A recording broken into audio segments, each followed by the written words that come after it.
A lot of you folks out there have boats and cars, vehicles with sagging headliners. In my case, in my boat, this is a vinyl headliner that was foam backed, and the foam degenerates over time and they fall down, they sag terribly. I've watched several videos on how to repair them, and it usually winds up being contact cement and an awful mess at best. So in a quest to avoid that, this is what I came up with, and it seems to have worked very well. These are just a few simple tools you need. You need a felt marker. This is a 5/16 leather punch you can order online for punching holes in the vinyl or leather. This is a little 1/4 inch round die grinder that you can put in your drill. And these are the magic right here. This is an easy snap stud with an adhesive back on it. You peel the paper off and stick it to the ceiling, and they stick exceedingly well. They really stay put. Then of course this is the button that snaps on it, and everything being plastic is quite suitable for the saltwater environment. Now I'll try to get this close enough so you can see the number on here, and it's Easy Snap. It's a company up in Canada. They ship the buttons and the studs out quite promptly. I'm very happy with them. Okay, this has to be done in proper sequence.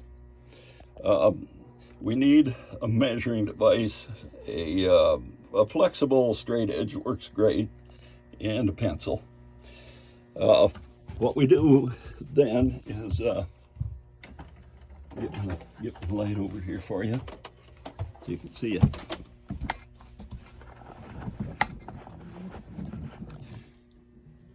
We go up to the ceiling and we mark a grid up there. We measure out a grid and mark it out with our straight edge with a light pencil mark, not too heavy because you have to take it off later on. I think these are spaced about 10 inches, and it seems to have worked fantastic.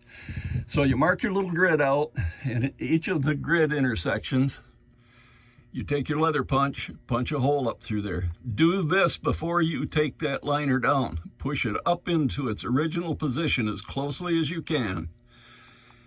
And take your little leather punch and punch a hole at every one of those intersections.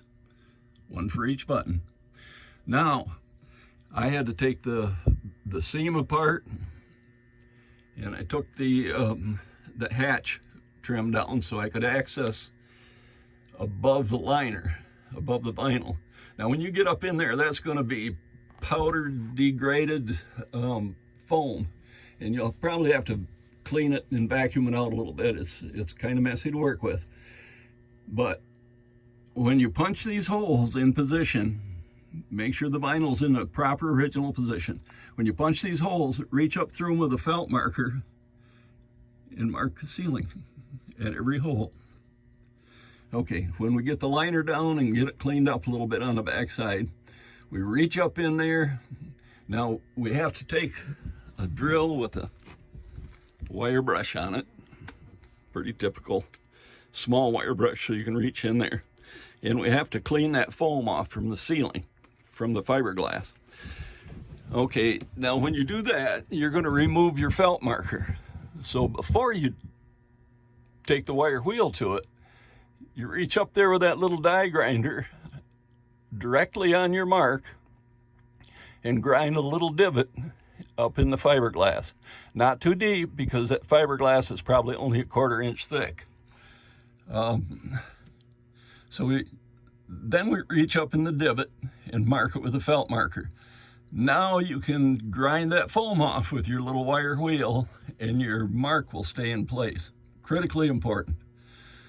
Okay, now that we've got them all marked and cleaned off up there,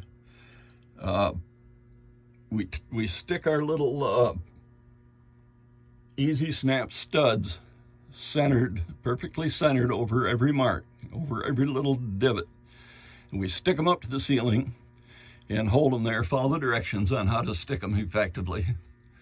Okay, so after that's done, your studs are in place. Now you can push the vinyl up over the stud and snap the button on. It's just that simple. And it seems to look fantastic. It looks like a nice button tufted piece of furniture or something. And then where the seams were, this material you can cover the seams with. It's called Hidem, H-I-D-E-M strip, and you can order that online from several different companies. And you can either, it separates in the middle, so you can put a staple gun up there, and you can staple up to the fiberglass. Or if you got material you can't staple, you can glue it up with contact cement over the seam to hide it. And that looks quite nice. Good luck with your project.